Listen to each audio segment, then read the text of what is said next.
Baik, Assalamualaikum warahmatullahi wabarakatuh. Salam sejahtera buat kita semua. Oke, sebelum kita ke materi, alangkah baiknya saya memperkenalkan diri dulu. Karena apa? Ada sebuah pepatah mengatakan, tak kenal maka tak sayang. Oke, nama saya Solahuddin Al-Ayubi. Akrabnya biasa dipanggil Ayub. Kenapa? Karena saya itu orangnya penyabar. Oke, guys. Saya dari Nusa Tenggara Barat, Lombok Tengah itu. Nah, mari kita ngopi ya. Ngopi itu ngobrol, opini, dan inspirasi. Tuh. Nah, jadi materi kita itu ada 4 sekarang. Yang pertama, pengertian korupsi. Oke, yang kedua, faktor-faktor dan teori penyebab korupsi. Ketiga, strategi dan rencana aksi pemberantasan korupsi. Keempat, integritas dan nilai-nilai anti korupsi. Jadi ada 4 materi yang akan kita bahas pada hari ini. Oke, tujuan kita itu belajar itu membersihkan para koruptor di negeri kita ini dan menjadikan Indonesia terbebas dari para koruptor atau korupsi. Oke. Sekarang kita lanjut ke materi. Nah, sekarang itu pengertian korupsi. Apa sih korupsi itu? Oke. Sekarang dalam Kamus Besar Bahasa Indonesia, korupsi berarti juga penyelewengan atau penggelapan uang negara atau perusahaan dan sebagainya untuk kepentingan pribadi maupun golongan. Itu menurut KBBI.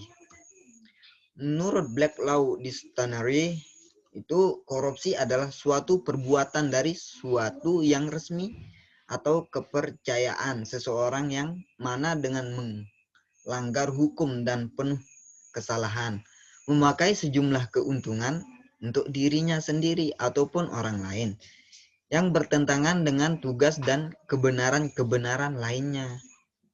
Nah, terusnya asal kata korupsi sekarang. Nah, asal kata korupsi itu dari bahasa Latin, corrupti gitu. Nah, itu dari bahasa Belanda, Inggris itu ada juga bahasanya tuh. Terus dari bahasa Belanda inilah kata ini turun ke bahasa Indonesia itu korupsi. Nah, jadi banyak sekali kan dari bahasa-bahasa di Eropa sebelum turun ke Indonesia itu baru menjadi korupsi.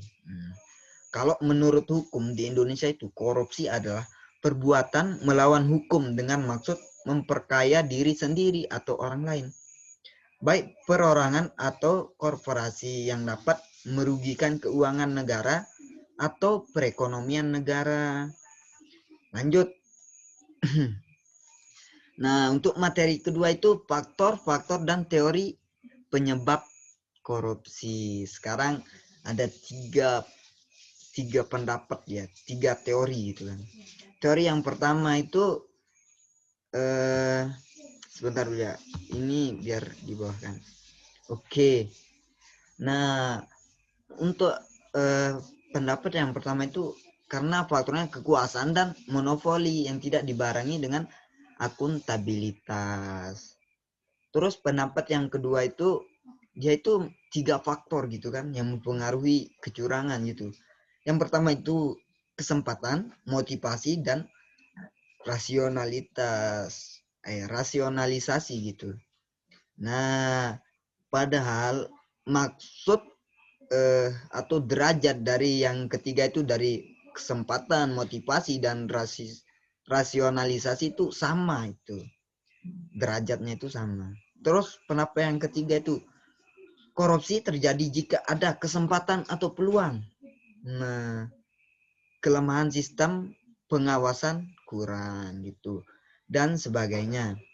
Dan niat atau keinginan didorong karena kebutuhan dan keserakahan gitu. Itu faktornya itu teorinya Robert Krieger gitu kan dan seterusnya. Oke, kita lanjut ke materi yang ketiga, yaitu strategi dan rencana aksi pemberantasan korupsi. Nah, jadi ini strategi kita, gimana cara kita untuk memberantas korupsi. Oke, yang pertama, strategi represif gitu kan. Artinya takut korupsi gitu. Nah, gimana caranya kita gitu kan? Nah, penindak hukum untuk menyeret koruptor ke pengadilan. Nah, takut dah korupsi itu kalau udah diseret itu ke pengadilan gitu. Terus yang kedua, strategi perbaikan sistem. Nah, maksudnya tidak bisa korupsi karena sistem sudah diperbaiki. Nah, maksudnya banyak sistem yang diterapkan di Indonesia memberikan peluang tidak tindak pidana korupsi. Tidak bisa korupsi gitu. Nah, yang terakhir itu edukasi dan kampanye. Tidak bisa korupsi. Contohnya penyuluhan dari mana-mana gitu kan. Nah, jadi strategi pembelajaran pendidikan anti korupsi dengan tujuan membangkitkan kesadaran masyarakat untuk terlibat dalam gerakan pemberantasan korupsi. Mengajak masyarakat untuk terlibat dalam gerakan pemberantasan korupsi. Jadinya jika sudah masyarakat, remaja, terutama mahasiswa sudah mulai bergerak gitu kan dalam bidang korupsi, anti korupsi ini, maka para pejabat dan peninggi atau yang punya kesempatan untuk korupsi itu udah tidak ada lagi kesempatan gitu kan, udah tidak bisa korupsi lagi gitu. Oke, sekarang kita lanjut ke materi yang terakhir, yaitu integritas dan nilai-nilai anti korupsi. Nah,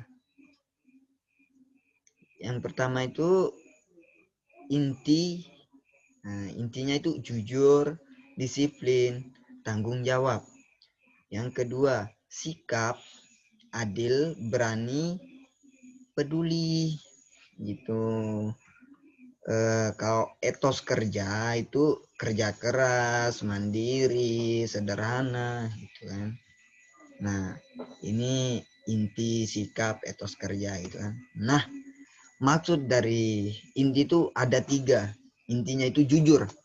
Nah, kita harus tahu pengertian jujur itu suatu aspek karakter dan moral manusia yang berbudi luhur, di mana seseorang yang memiliki karakter tersebut pasti memiliki integritas, kejujuran, adil, tulus, setia, dan dapat dipercaya oleh orang lain. Jadinya kalau kita sudah jujur, orang lain akan percaya gitu. Terus disiplin.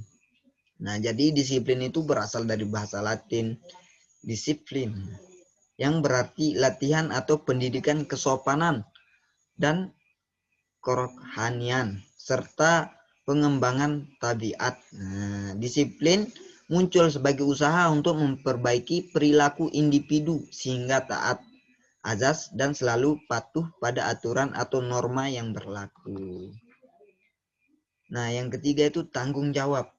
Nah, jadi pengertian tanggung jawab dalam Kamus Besar Bahasa Indonesia adalah keadaan di mana jiwa menanggung segala sesuatu sehingga berkewajiban menanggung, memikul jawab, menanggung segala sesuatu atau memberikan jawab dan menanggung akibatnya. Jadinya apapun itu kita harus bertanggung jawab.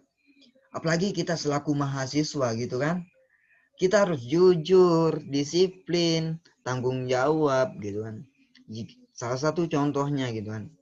Jika kita ditanyai dosen, udah kemana, udah kesini, udah kita jujur. Disiplin waktu, kita kerjakan tugas, terus tepat waktu. Nah, tanggung jawab itu kita sudah dikasih tugas, terus kita mempertanggungjawabkan itu. Karena kita sudah diberikan kepercayaan gitu kan. Nah, lanjut lagi. Nah, ini adil sikap. Adil, berani, peduli. Dari kata adil berasal dari bahasa Arab yang artinya berada di tengah-tengah. Jujur, lurus, dan tulus. Dalam bersikap adil, manusia dituntut untuk tetap mempertimbangkan hak dan kewajiban setiap orang. Yang kedua, berani. Nah, berani ini dalam KBBI mempunyai hati yang mantap dan rasa percaya diri yang besar dalam menghadapi bahaya, kesulitan, dan sebagainya. Tidak pernah takut, tidak gentar, tidak pernah kecut ya. Kalau kita sudah berani itu pantang mundur sudah. Mundur adalah sebuah pengkhianatan kayak gitulah. Terus peduli. Peduli adalah sebuah sikap keberpihakan kita untuk melibatkan diri dalam persoalan, keadaan atau kondisi yang terjadi di sekitar kita gitu. Orang-orang peduli adalah mereka yang terpanggil melakukan sesuatu dalam rangka memberi inspirasi, perubahan, kebaikan kepada lingkungan di sekitarnya. Nah, lanjut ke etos kerja. Jadi etos kerja ini juga ada 3. Yang pertama itu kerja keras, mandiri, sederhana gitu. Jadi kerja keras itu apa? Kegiatan yang dikerjakan secara sungguh-sungguh tanpa mengenal lelah atau berhenti sebelum target kerja tercapai.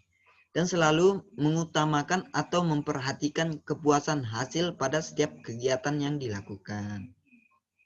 Lanjut, yang kedua itu mandiri. Mandiri berarti bebas dari ketergantungan terhadap orang lain maupun mengatur tingkah laku secara pribadi maupun mengambil keputusan dan berani bertanggung jawab terhadap apa yang dilakukan. Sederhana sekarang untuk yang ketiga. Dalam KBBI itu sederhana itu berarti tidak berlebih-lebihan. Artinya apa? Dari semua ini kita bisa menyimpulkan bahwa korupsi itu apa, faktornya apa, terus strategi kita itu untuk memberantasi apa, dan kita harus mempunyai jiwa integritas gitu. Nilai-nilai integritas itu kita harus tanamkan dalam hati kita gitu ya, karena apalagi ini mahasiswa. Jadi mahasiswa atau remaja itulah generasi Tuhan. Jadilah generasi pelurus gitu buat bangsa ini. Mari kita sama-sama untuk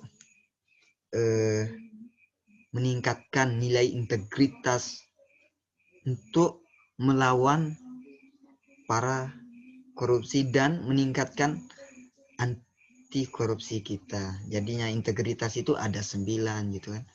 Itu tanamkan karena itu semua berhubungan. Tuh, jujur, harus bertanggung jawab gitu, adil. Itu semuanya semuanya mencakup jadi satu pada dasarnya gitu kan. Satu semua karena itu menyambung gitu kan. Nah, pesan saya itu jangan lupa ya, untuk terakhir itu jangan lupa untuk mengisi form evaluasi. Ntar saya kirim linknya ya. Jangan lupa ya untuk mengevaluasi saya gitu. Gimana cara saya menyampaikan materi, waktu saya gitu kan. Isi materi dan lain sebagainya itu mohon ya untuk diisi biar besok saya bisa memperbaiki gitu kan. Nah, oke, untuk mahasiswa karena mungkin semangatnya kurang gitu kan. Saya cek semangatnya dulu ya. Salam pagi, pagi, pagi, pagi. Nah, oke, sekian dari saya dan terima kasih atas waktunya. Assalamualaikum warahmatullahi wabarakatuh.